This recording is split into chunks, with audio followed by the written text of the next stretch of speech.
हाय, क्या है? कौन हो तुम लोग? भाई साहब, हम मुसीबत में फंस गए। देखिए ना, इन्हें चोट भी लग गई है। हमारी मदद कर दीजिए प्लीज। अरे लेकिन तुम लोग हो कौन? एक्चुअली वक्त के मारे शादी में जा रहे थे कि गाड़ी खराब हो गई और ऊपर से चोट भी लगी मुझे। क्या मदद कर सकता हूँ? एक फोन करना था, मेरे मोबाइल की बैटरी चली गई। सुबह जल्दी में चार्ज नहीं कर पाया ना, इसलिए एक फोन प्लीज प्लीज। भाई साहब प्लीज हमारी मदद कर दीजिए, एक फोन करने दीजिए प्लीज। ठीक है, अंदर आ जाओ। Thank you. घर में फर्स्ट एड बॉक्स है क्या? थोड़ा पट्टी बांध देते तो। हाँ, बैठिए, सब मिलेगा, बैठिए। Okay, thank you. यस। ओह, ये आपके पास पेन किलर है क्या? बहुत पेन हो रहा है। हाँ, वो भी मिलेगा। लीजिए, पहले आप पानी पीजिए। हाँ, या। मैं अपना मोबाइल और फर्स्ट एड बॉक्स लेकर आता हूँ, ठीक है? या।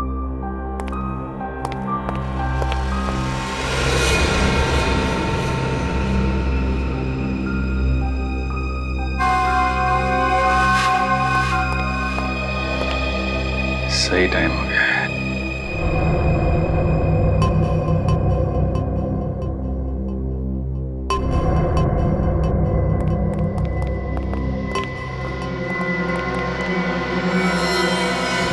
अरे ये बंदूक क्यों? तुम लोग भी बड़े बेवकूफ हो। मदद मांगना है, वो भी हमारे पास। कौन हो तुम लोग? लुटेरे, या तो फिर यूं कह लो कि खूनी। 2 खून तो हम कर चुके हैं और अब 2 और करेंगे, वो भी तुम्हारा। नहीं सर, प्लीज हमें मत मारिए प्लीज। ए, चुपचाप गहने निकाल, सारे गहने निकाल। तुम बहुत गलत कर रहे हो।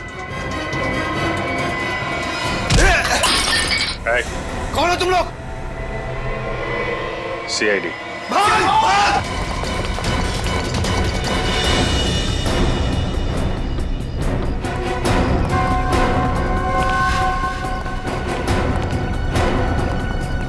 CID के सामने से भागना इतना आसान नहीं, वो भी 2 खून करके। माफ कर दीजिए साहब, हमें साहब, प्लीज साहब माफ कर दीजिए।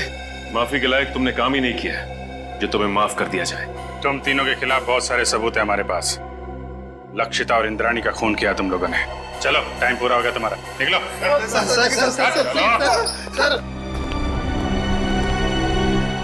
Good job. Thank you sir. चलो।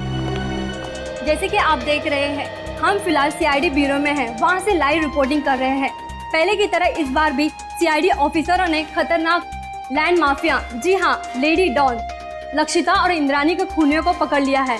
उन तीनों खूनियों का नाम है विशाल, शौनक और राहुल। आइए अब सुनते हैं SCP प्रद्युमन का क्या कहना है। लक्षिता और इंद्राणी, इन दोनों के खूनी पकड़े गए और उन्होंने अपना गुनाह कबूल भी किया है। मगर आप लोगों ने इन तीनों को इतनी जल्दी पकड़ा कैसे? कभी कभी सबूत और फोरेंसिक की जांच जब सही दिशा में हो तो खूनी को पकड़ने में ज्यादा देर नहीं लगती। सर, ये तो बहुत हाई प्रोफाइल केस है। इसमें 2 माफिया डॉन्स का मर्डर हुआ है। क्या आपको किसी प्रकार का प्रेशर फेस करना पड़ा?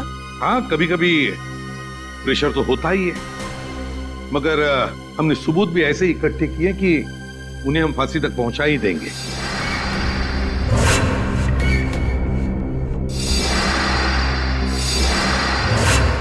और अगले हफ्ते हम अपनी चार्जशीट फाइल करेंगे और उसके बाद ही कोर्ट की कार्रवाई शुरू होगी। ठीक है, थैंक यू वेरी मच। अब जा सकते हैं।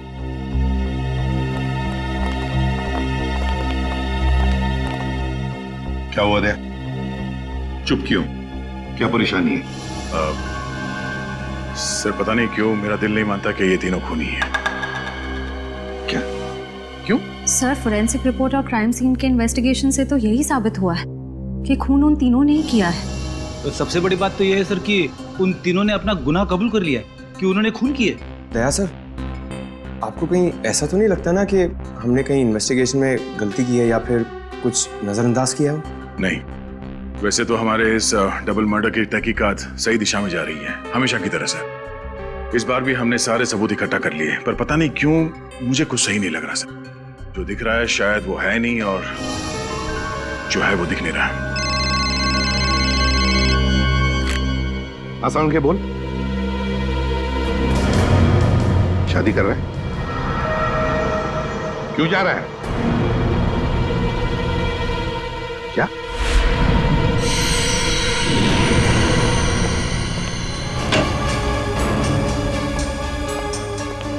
वो क्या रहा है? हाँ?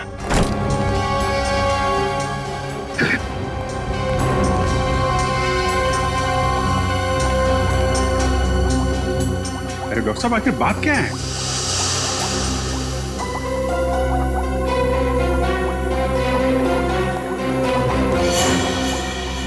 सालों के साथ छुट्टी पर जा रहे हैं और वापस कब लौटेंगे कुछ नहीं पता। क्या? छुट्टी पर जा रहे हैं?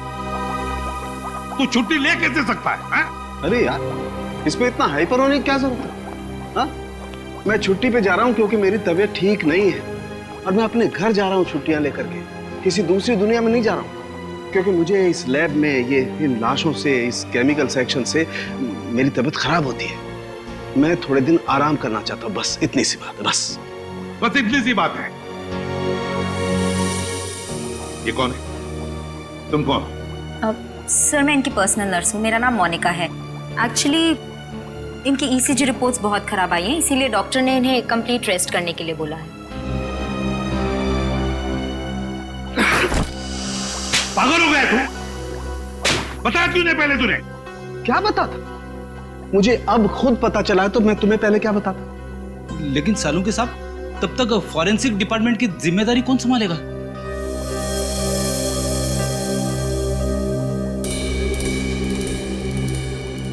रेडी है मुझे नहीं पता है। बॉस, किसी दूसरे फॉरेंसिक एक्सपर्ट को बुला लो।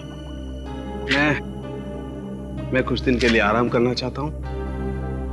मुझसे अब कुछ नहीं हो सकता है और मुझे नहीं मालूम मैं कब वापस लौटूंगा। Thank you.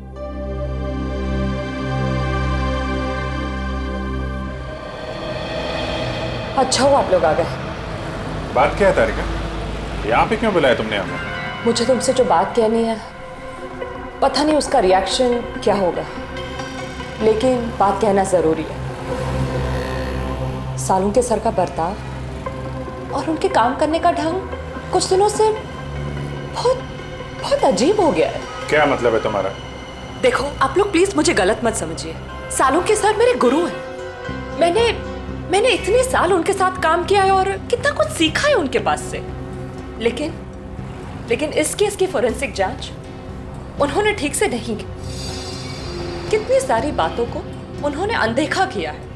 कितनी सारी चीजों का तो अभी तक उन्होंने ढंग से टेस्ट भी नहीं किया है। तारिका, तुम समझ रही हो? तुम जो कह रही हो उसका क्या मतलब हो सकता है? तारिका, 16 साल से सालुंके साहब हमारे साथ काम कर रहे हैं। वो सीआईडी को गुमराह क्यों करेंगे? अगर तुम्हारा शक गलत निकला तो?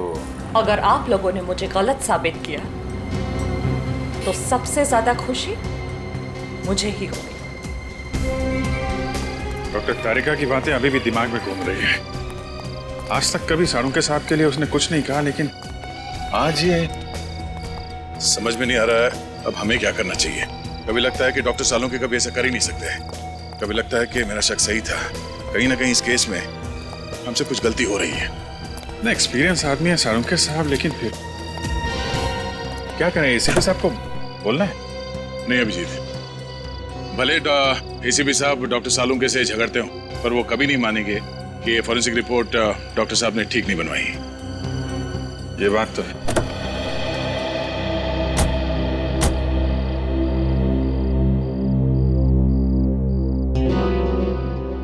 ये क्या है? मैं देख लूं।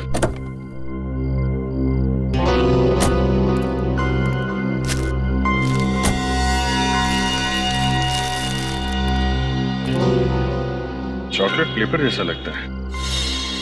Chocolate paper? इतने प्यार से फोल्ड करके किसी ने वाइपर पे क्यों रखा?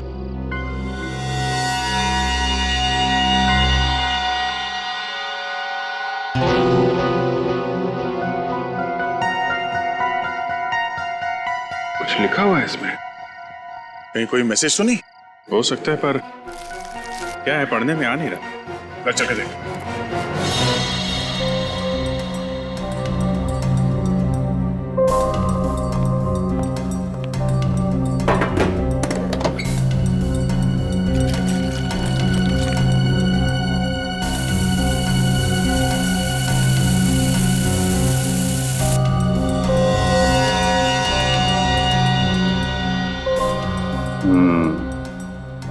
इनविजिबल इंक से लिखा गया था,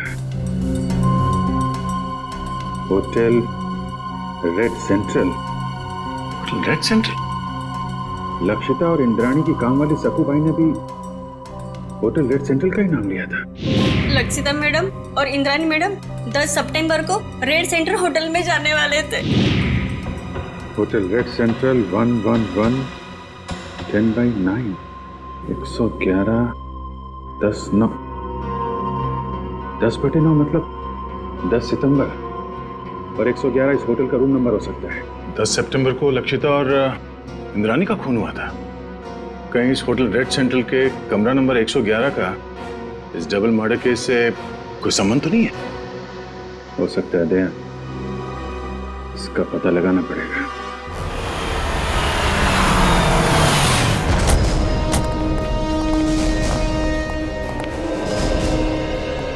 होटल का मैनेजर कौन है? सर वो रहे। कैसा? 10 सितंबर को कमरा नंबर 111 में कौन ठहरा हुआ था? कोई नहीं, वहाँ कोई गेस्ट नहीं रुका। देख, झूठ मत बोल, समझा? सर मैं झूठ नहीं बोल रहा हूँ, वो तो हमारा स्टाफ रूम है। Staff room? जी, वो हमारे असिस्टेंट मैनेजर अंगद को दिया गया है। Angad assistant manager? जरा इस अंगद को बुला। सर वो तो भी यहाँ नहीं। उनकी डिटेल्स तो होंगी आपके पास? Yes sir, right.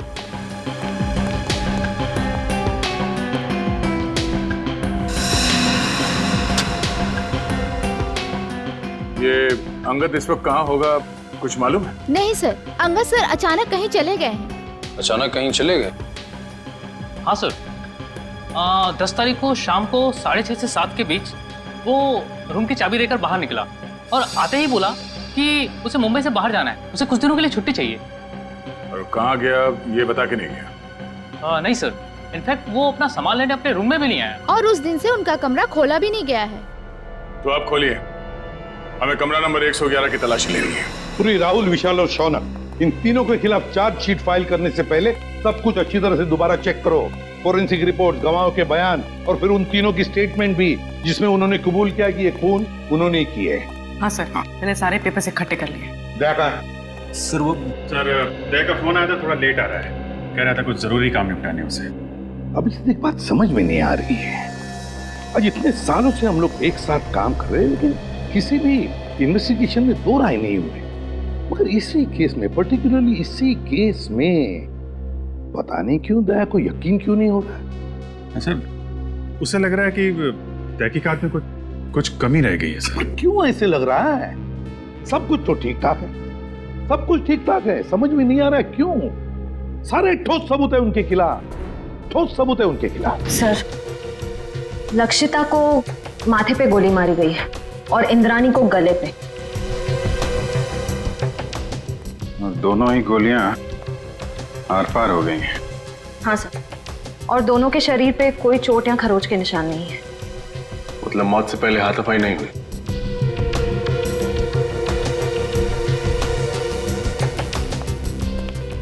जब इन दोनों की मौत हुई तुम कहाँ थे? साहब, आगे नाके पे पान की दुकान है, मैं वही पान खाने गया था साहब। ड्यूटी छोड़कर पान की दुकान के चक्कर लगाते हो? सब मेरी गलती है साहब। मैं जब वापस लौटा तो देखा वो तीनों खूनी भाग रहे थे साहब। तुमने खूनियों को भागते हुए देखा? हाँ साहब, लक्षिता मैडम और इंद्राणी मैडम के दुश्मन थे साहब, उनके हाथ में बंदूक भी थी साहब। कौन है दुश्मन उनका? सर वो विशाल, शौनक और राहुल।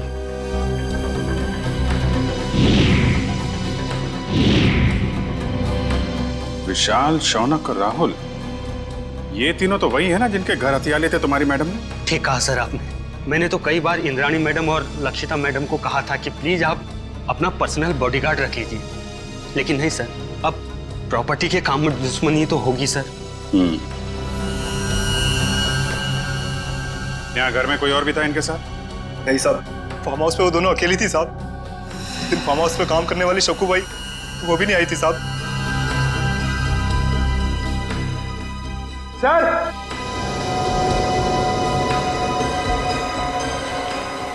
आप अगर सर ये देखिए, यहाँ पे ये खून है और शायद खूनी का हो सकता है, लेकिन सर खून यहाँ पर कैसे आया? हाँ सर, जब खूनी ने लक्षिता और इंद्राणी पे गोली चलाई तो वो लोग सोफे के आसपास बैठे हुए थे, तो खून वहाँ होना चाहिए था। खून यहाँ पे कैसे आया? ठीक कह रहा हूँ, लेकिन ये भी हो सकता है कि उनको गोली मारने के बाद खून यहाँ से भाग रहे हों और कोई सीढ़ी पे लड़खड़ा के गिर गया, चोट लग गई और खून निकल आया। सही हो सकता है।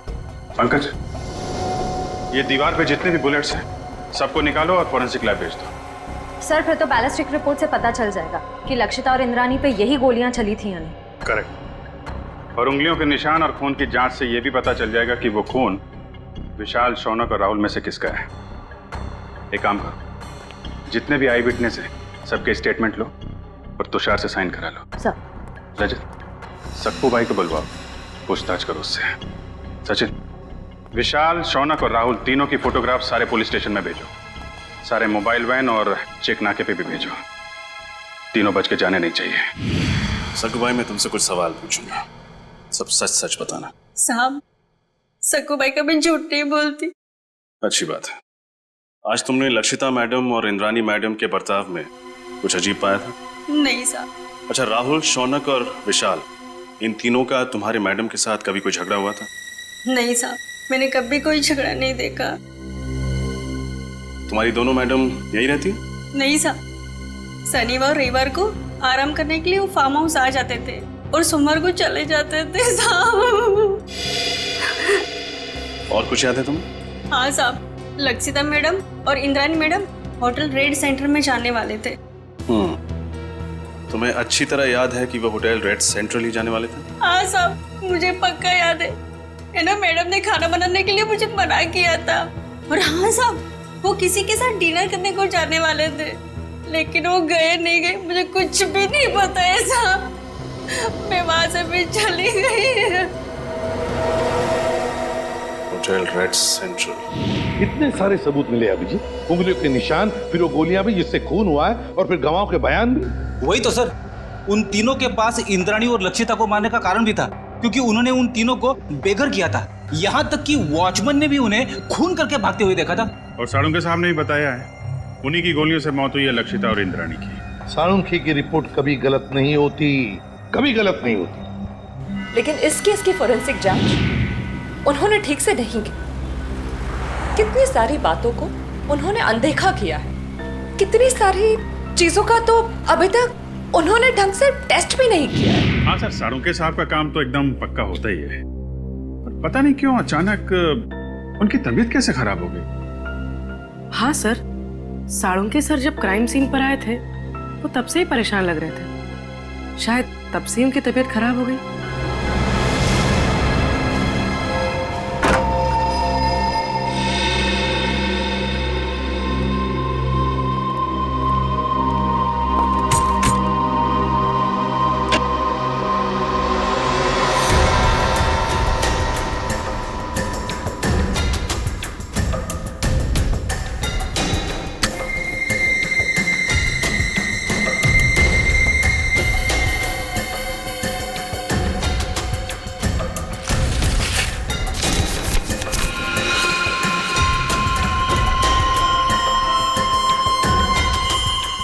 ये तो ब्लड सैंपल कलेक्ट करने की बॉटल है।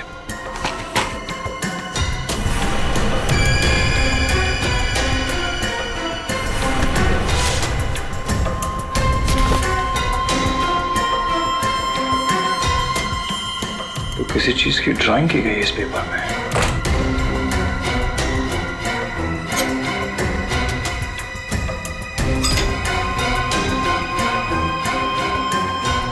उंगलियों के निशान।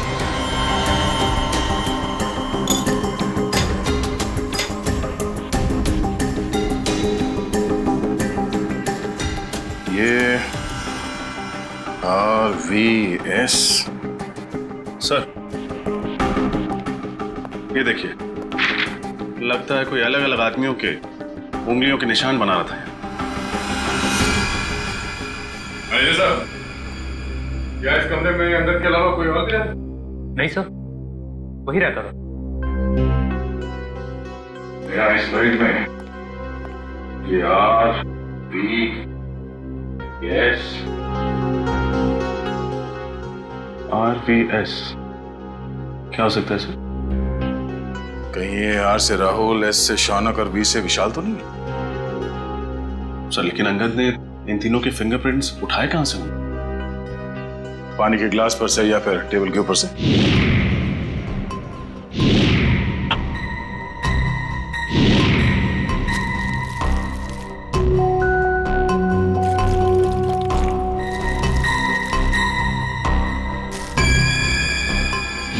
सर ये देखिए सर, इस पेपर पे कुछ ड्राइंग बनाए गए हैं और ये ब्लड सैंपल की बॉटल मिली है सर।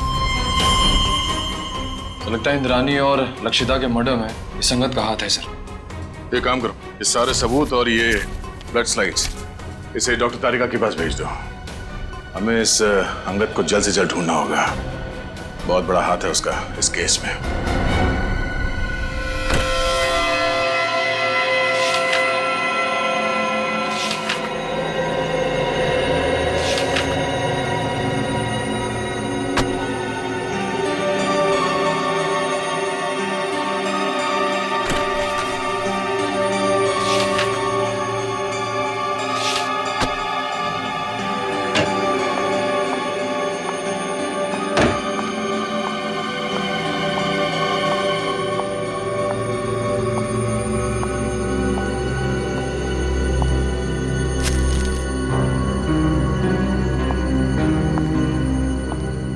सब आप सचमुच जा रहे हैं? हाँ तारिका, मेरा काम खत्म हो गया है। और अब ये forensic lab, chemical section, evidence room, इन सब की चाबी तुम संभालो। मैंने अपनी जरूरत के कुछ कागजात अपने साथ ले लिए। लेकिन सर आप ये पेपर्स और फाइल्स क्यों लेकर जा रहे हैं? आपकी तबीयत खराब है इसलिए आपने छुट्टी लिया ना, आराम करने के लिए? या फिर घर पे भी काम करने का इरादा है? नहीं नहीं, ऐसी बात नहीं तारिका। देखो, यहाँ का काम तो तुम संभाल लोगी, लेकिन भाई अगर कभी मुझे लैब की याद आई तो इन फाइल्स को देख करके अपना मन बहला लूंगा। सर आप ऐसे क्यों बात कर रहे हैं? आप वापस लौटने वाले ना ठीक होकर? हाँ यस जरूर। एनीवे, तुम मेरी चिंता छोड़ो, यहाँ मन लगा के काम करना। देखो अब तुम्हारी जिम्मेदारी ज्यादा बढ़ गई है। अब सर, अब हमें चलना चाहिए। आपके खाने का भी वक्त हो रहा है और फिर आपको दवाई भी तो देनी है ना।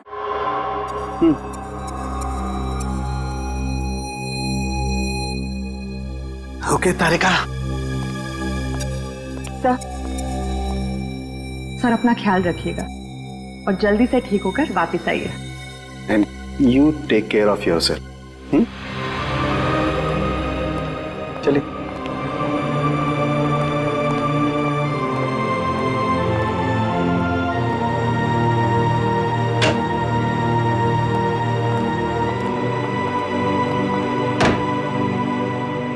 अंगद के कमरे से मिले सबूतों की जांच शुरू करनी पड़ेगी।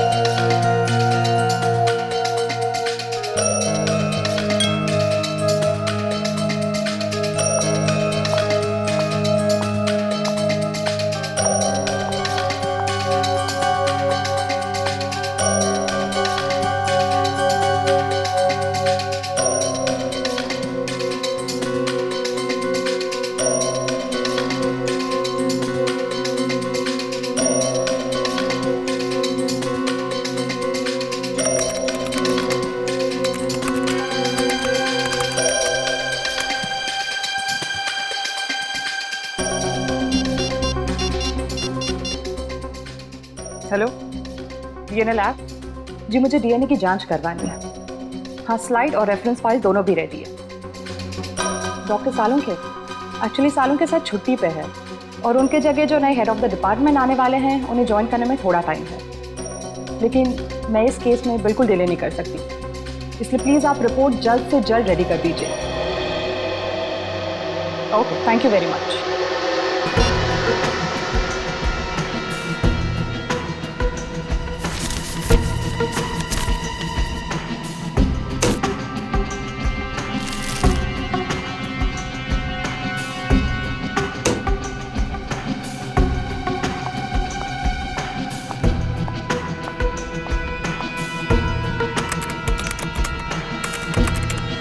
ओह गॉड, ये कैसे हो सकता है?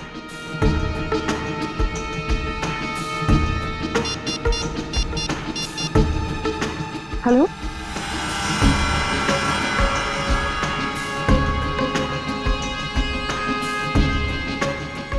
क्या आपको पूरा यकीन है कि वो खून उन्हीं का है?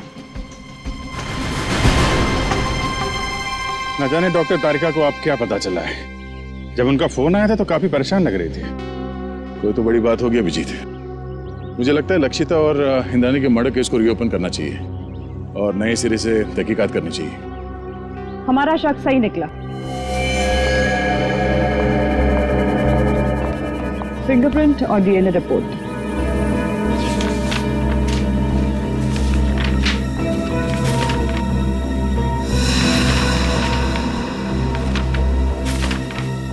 ये क्या? अंगद के कमरे से जो खून, बाल और फिंगरप्रिंट्स मिले थे वो शौनक, विशाल और राहुल से मैच हो गए।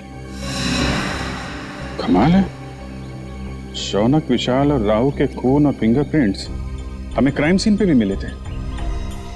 लक्षिता के पनवेल वाले फार्म हाउस पे, जहां पे उनकी लाशें मिली थी हमें। यही बात तो मेरी भी समझ में नहीं आ रही।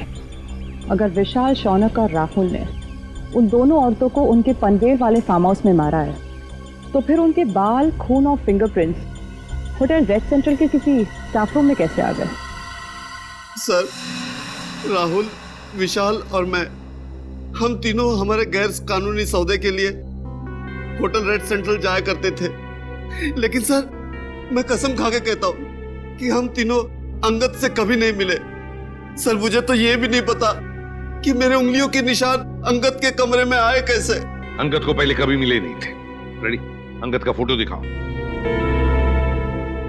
अब फोटो को देखकर बताओ, क्या तुमने इस आदमी को पहले कभी देखा है?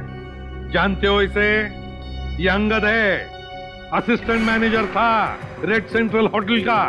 नहीं सर, हो सकता है कि आते जाते देख लिया हो, लेकिन सर मेरी इससे कभी कोई बातचीत नहीं हुई सर। हो सकता है तुम्हारे साथी विशाल और राहुल अंगद को जानते हो? नहीं सर, मैं दावे के साथ कह सकता हूँ कि राहुल और विशाल भी अंगद के लिए अजनबी है।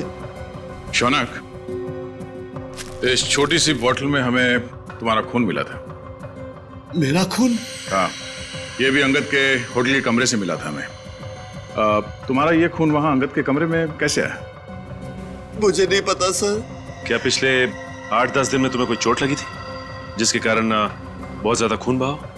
नहीं सर, ऐसा तो कुछ भी नहीं हुआ। तो फिर तुम्हारा एक खून इस बोतल में कैसे आया है? सर, कुछ दिन पहले मुझे एक एलर्जी अटैक आया था। उसका ब्लड टेस्ट कराने के लिए मैं हॉस्पिटल गया था। तो हो सकता है कि... कौन सा hospital? Sir, paradise health care hospital. Paradise health care hospital? हाँ हाँ सर। उस पैथोलॉजिस्ट का नाम पता है तुम्हें जिसने तुम्हारा खून लिया था? सर, नाम तो नहीं पता, लेकिन सर वो दिखने में थोड़ी सी सावली थी, बाल उसके घुंघराले थे। सर, वो हॉस्पिटल की जूनियर पैथोलॉजिस्ट थी सर। सर, मुझे तो लगता है कि शौनक और उसके साथियों ने ही लक्षिता और इंद्राणी का खून किया है और ये सब ड्रामा कर रहा है, नाटक कर रहा है। इसे ले जाओ, जाओ। चलो सर। जब से ये केस रीओपन हुआ है तब से और उलझता जा रहा है।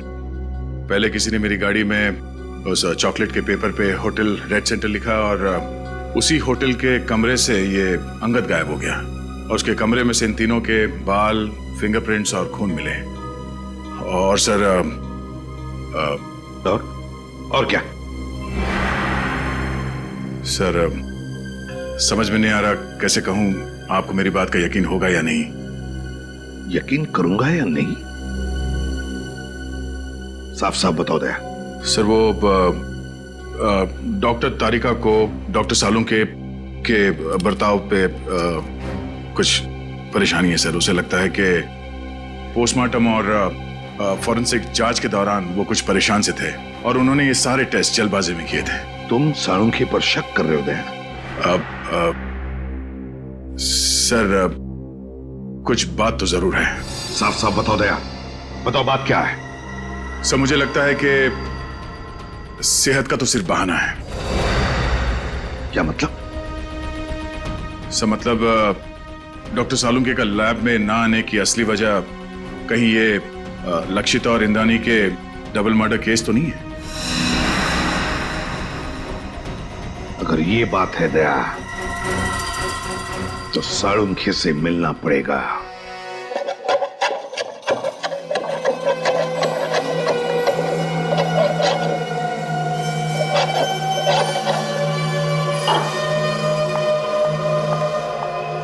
खाना काम कर रहा हूं ना, देखने दे, रख दो, बाद में खाऊंगा। आप रुकिए, मैं देखती हूँ।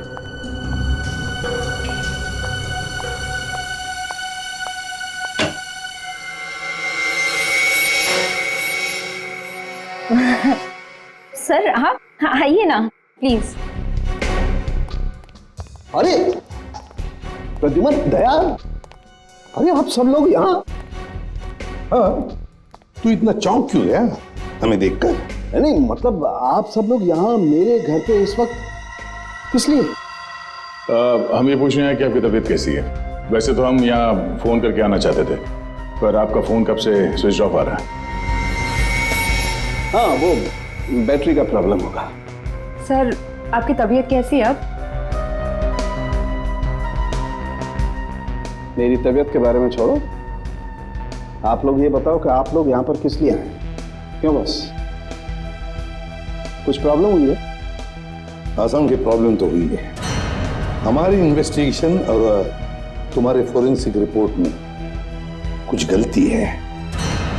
हाँ, गलती है? हाँ, हो सकती है, गलती हो सकती है। गलती आपके इन्वेस्टिगेशन में हो सकती है, मेरी रिपोर्ट में कोई गलती नहीं हो सकती। मैं कभी कोई गलती नहीं करता हूं। कहीं आप मेरी 16 साल की काबिलियत पर शक तो नहीं कर रहे? सर प्लीज आप नाराज मत होइए, हमें बस लगा कि आपकी तबीयत खराब थी तो शायद गलती से आपसे कुछ चीजें नजरअंदाज हो गई हो, गलती से। डॉक्टर साहब हम ये नहीं कह रहे कि आपने जानबूझ के कोई गलती की है, हमें बस इस बात की फिक्र है कि किसी बेगुनाह को सजा ना हो जाए। बेगुनाह को सजा नहीं होनी चाहिए। बेवकूफ नजर आता हूं मैं? मेरी शक्ल पर लिखा है कि मैं बेवकूफ हूं? क्या मतलब क्या आपका? 16 साल के बाद आप लोग मेरी काबिलियत पर, मेरी ईमानदारी पर शक कर रहे हैं। 16 साल मैंने ईमानदारी से काम किया और अब आप लोग घुमा घुमा करके ये कहना चाहते हैं कि सालुखे बेवकूफ है। इतना गुस्सा क्यों हो रहा है? मैं गुस्सा इसलिए हो रहा हूं बॉस, तुम ये कहना चाहते हो कि 16 साल के बाद सालुखे बेईमान है, उसने गलती की है, वो नाकाबिल है। ओके, अगर ऐसा है तो आप इंद्राणी और लक्षिता का पोस्टमार्टम दोबारा करवा लीजिए। That's it, बस। अरे सर, डॉक्टर साहब बात तो सुनिए। ये सालुंके साहब को हो क्या गया? उन्होंने एक बार भी नहीं पूछा कि हमें उनकी रिपोर्ट में कौन सी गलत बात लगती है। वही तो एक बार भी सालुंखे ने नहीं पूछा कि रिपोर्ट में गलती क्या है।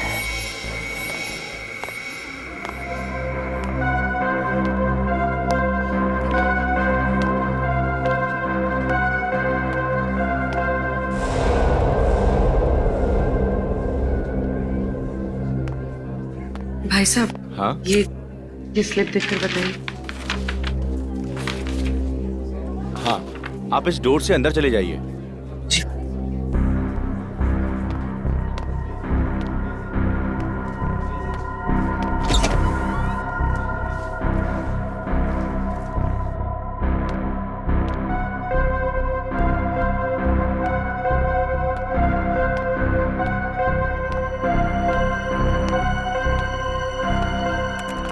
मैडम, ये आप उस कुर्सी पे बैठ जाइए। ठीक है।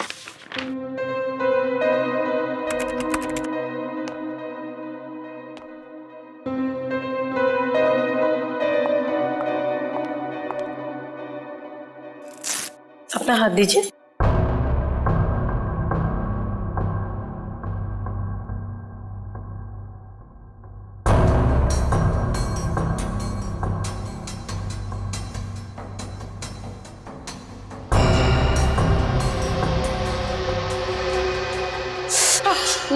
मुझे बहुत डर लग रहा है। घबराइए मत, आपको कुछ नहीं होगा। लीजिए।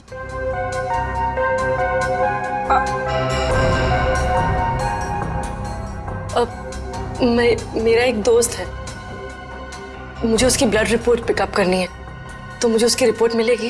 पेमेंट स्लिप है आपके पास?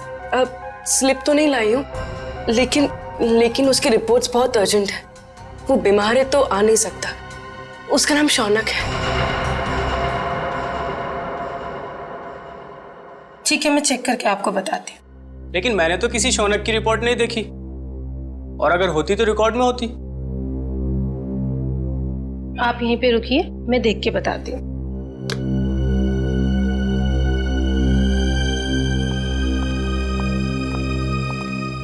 एक्सक्यूज मी, आप एक एक करके आइए। ये मेरे साथ है। आपके साथ है तो आप इन्हें कहिए कि बाहर इंतजार करें। सीआईडी किसी का इंतजार नहीं करती। सीआईडी? शौनक की रिपोर्ट कहाँ है? जल्दी बताओ। मुझे नहीं पता, मैं सच कह रही हूँ, मुझे कुछ भी नहीं पता। क्या किया तुमने शौनक के ब्लड सैंपल के साथ? मैं सच कह रही हूँ, मुझे कुछ नहीं पता इस बारे में। कुछ नहीं पता? कुछ नहीं पता? हाँ? मुझे कुछ नहीं पता सर, मुझे कुछ नहीं पता। मैं सच कह रही हूँ, मुझे कुछ नहीं पता। हमें पता है। ये रहा वो ब्लड सैंपल। जब तुमने शौनक का ब्लड टेस्ट किया ही नहीं, तो उसकी रिपोर्ट कहां से बनती? अब बताओ, किसके कहने पे किया है तुमने ये सब? नाम बताओगी या एक और थप्पड़ खाना है? नहीं, अंगद नाम है उसका। अंगद? हाँ, वो मेरे कॉलेज का फ्रेंड है। उसी ने मुझे ये सब करने के लिए कहा था। ये अंगद है कहाँ? मुझे कुछ नहीं पता, मैं सच कह रही हूँ, मुझे कुछ नहीं पता। अंगद ने तुम्हें बताया था कि उसे शौनक का खून किस लिए चाहिए? नहीं, लेकिन मैंने उसे फोन पे बात करते हुए सुना था। वो किसी से कह रहा था कि गाड़ी मोड़ वाली बेकरी के पास ले आओ। मैंने दोस्त समझ के उसका काम कर दिया और बिल्कुल भी सीरियसली नहीं लिया। बाद में मुझे भी शक हुआ कि वो इस खून का कुछ गलत इस्तेमाल करने वाला है। मैं सच कह रही हूँ। अंगद ने शौनक के खून का इस्तेमाल तो किया, लेकिन क्यों? तारिका, राहुल, विशाल और शौनक, ये तीनों खूनी अंगद को जानते तक नहीं थे। फिर भी उनके उंगलियों के निशान उसके होटल के कमरे में मिले। इसका मतलब है फोरेंसिक इन्वेस्टिगेशन में कोई ना कोई गलती हुई है। बस दोबारा पोस्टमार्टम करना पड़ेगा। आप क्या कह रहे हैं एसीपी सर? डॉक्टर सालुंके ने तो बस गुस्से में दोबारा पोस्टमार्टम के बारे में कहा था, क्योंकि उन्हें लगा कि हम सब उन पर शक कर रहे हैं। तो शक की वजह है हमारे पास तारिका, शक की वजह है। बस पोस्टमार्टम करना पड़ेगा। लेकिन सर, डॉक्टर सालुंके के बिना मेरा दोबारा पोस्टमार्टम करना सही होगा? तुम अकेली नहीं हो तारिका। दिल्ली ब्रांच से एक बहुत बड़े फॉरेंसिक एक्सपर्ट आ रहे हैं। जब तक डॉक्टर सालुंके काम पर वापस नहीं आ जाते, doctor Sameer head of department की जिम्मेदारी संभालेंगे। मैं आ गया हूं सर। आइए आइए doctor Sameer, welcome. Thank you sir. Doctor Sameer, ये है डॉक्टर तारिका। इस केस में आपको इनके साथ ही काम करना है। Hello doctor. Hello doctor Sameer, आपके बारे में मैंने बहुत सुना है। आपको तो जीनियस कहा जाता है। नो डॉक्टर तारिका, रियल जीनियस डॉक्टर सालुंके हैं, जिनके साथ तुम इतने सालों से काम करती आई हो। ये तो मेरी खुशनसीबी है कि उनकी जगह मैं यहाँ कुछ दिन काम करूंगा। Sir, I am little confused. मेरी समझ में नहीं आ रहा है कि ये दोबारा पोस्टमार्टम की जरूरत क्यों? डॉक्टर समीर, ये फैसला क्यों किया, यह आपको पोस्टमार्टम करने पर ही पता चलेगा। ठीक है सर, फिर मैं अपना काम आज से ही शुरू करता हूँ। प्लीज। बिकॉज दोबारा पोस्टमार्टम करना ज्यादा मुश्किल है, ज्यादा वक्त लगता है उसमें। Thank you sir. Nice meeting you. Can we doctor? Sir, Angad के कमरे में से हमें जो फटे हुए कागज के टुकड़े मिले थे, उन टुकड़ों को मैंने जोड़ दिया है। ये देखिए। ये तो एक कमरे का नक्शा है। कमरे के बीचों बीच एक सोफा है। लगता है सोफे पे दो लोग बैठे हैं और सामने टीवी देख रहे हैं। डिजाइन से तो वही लिविंग रूम लगता है जहां से हमें इंद्रानी और लक्षिता की लाशें मिली थी। हाँ सर, जिस वक्त उनकी मौत हुई थी उस वक्त कमरे में टीवी चल रहा था। सर, सोफे पे जो 2 लोग बैठे, मुझे तो लगता है ये इंद्राणी और लक्षिता है। सर मगर लक्षिता के घर के लिविंग रूम का नक्शा अंगद के घर में क्या कर रहा है? सर कहीं ऐसा तो नहीं कि ये नक्शा अंगद ने बनाया हो? सर, लक्षिता और इंद्राणी इन दोनों का खून 9 से 11 के बीच में हुआ था सर, और ये अंगद होटल के कमरे से 7 बजे निकल गया था। वही तो दया, इस अंगद को कैसे पता चला 7 बजे से पहले कि 9 और 11 बजे के बीच लक्षिता और इंद्राणी टीवी देखने वाले, और फिर इस कमरे का नक्शा वो भी अंगद के पास कैसे? लक्षिता के घर के कमरे का नक्शा। कुछ ना कुछ तो गड़बड़ जरूर है दया, कुछ ना कुछ तो गड़बड़ है।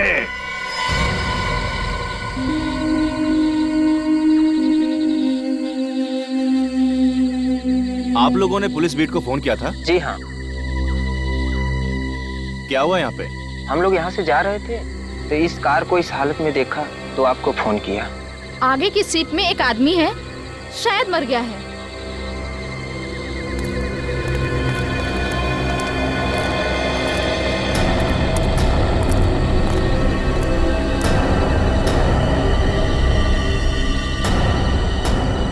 अरे ये तो वही है। इस तरह के और भी एपिसोड देखने के लिए हमारे चैनल को सब्सक्राइब करें और बेल आइकन दबाना ना भूलें।